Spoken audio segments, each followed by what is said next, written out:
السلام علیکم ورحمۃ اللہ وبرکاتہ۔ سامعین محترم، جشن عید میلاد النبی منانے والوں کی چوتھی دلیل کا جائزہ لیتے ہیں کہ ان کی چوتھی دلیل کیا ہے۔ وہ کہتے ہیں کہ دیکھو، آدم علیہ السلام کو اللہ رب العزت نے جمعے والے دن پیدا فرمایا، تو اس کو نبی کریم صلی اللہ علیہ وسلم نے عید قرار دے دیا، تو کیا نبی کریم صلی اللہ علیہ وسلم کے پیدا ہونے والے دن کو عید قرار نہیں دیا جا سکتا؟ ہم کہتے ہیں کہ نہیں دیا جا سکتا۔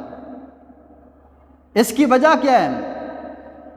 اس کی کئی وجوہات ہیں کہ نبی کریم صلی اللہ علیہ وسلم کے پیدا ہونے کے دن کو عید قرار نہیں دیا جا سکتا۔ پہلی وجہ، آدم علیہ السلام کی وجہ سے جمعہ کو فضیلت حاصل نہیں ہے، کیونکہ آدم علیہ السلام کی وجہ سے جمعہ کو عید نہیں کہا گیا۔ اس کی کوئی دلیل نہیں ہے کہ آدم علیہ السلام کی وجہ سے جمعہ کو عید کہا گیا ہو۔ کوئی ایسی آیت نہیں ہے، کوئی حدیث نہیں ہے، کسی صحابی اور تابعی کا قول نہیں ہے کہ جمعہ کو آدم علیہ السلام کی وجہ سے عید کہا گیا ہو، بلکہ آدم علیہ السلام کو فضیلت ہے کہ آدم علیہ السلام کو اللہ رب العزت نے یہ شرف حاصل کیا کہ آدم علیہ السلام کو جمعہ والے دن پیدا فرمایا۔ اور دوسری بات کہ جمعہ کو میرے نبی نے عید قرار دیا ہے، لیکن اس کے برعکس کیا سوموار کے دن کو یا 12 ربیع الاول کے دن کو کیا نبی کریم صلی اللہ علیہ وسلم نے عید کہا ہے؟ نہیں کہا۔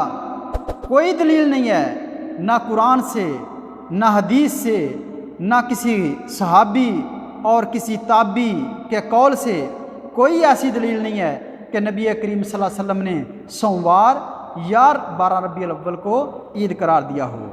آج کل بڑی چرب زبانی کے ساتھ کہا جاتا ہے، لو جی، آدم علیہ السلام کو اللہ رب العزت نے جمعہ والے دن پیدا فرمایا، اس کو عید قرار دے دیا، کیا نبی کریم صلی اللہ علیہ وسلم کے پیدا ہونے والے دن کو عید قرار کیوں نہیں دیا جا سکتا؟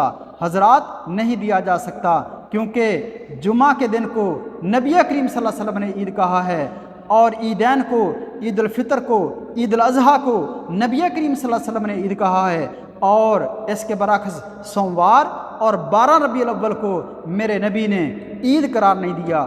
اس لیے ہم بھی اس کو عید قرار نہیں دے سکتے۔ اللہ رب العزت سے دعا ہے کہ اللہ رب العزت سمجھنے کی توفیق عطا فرمائے۔ وما علیہ الا البلاغ المبین۔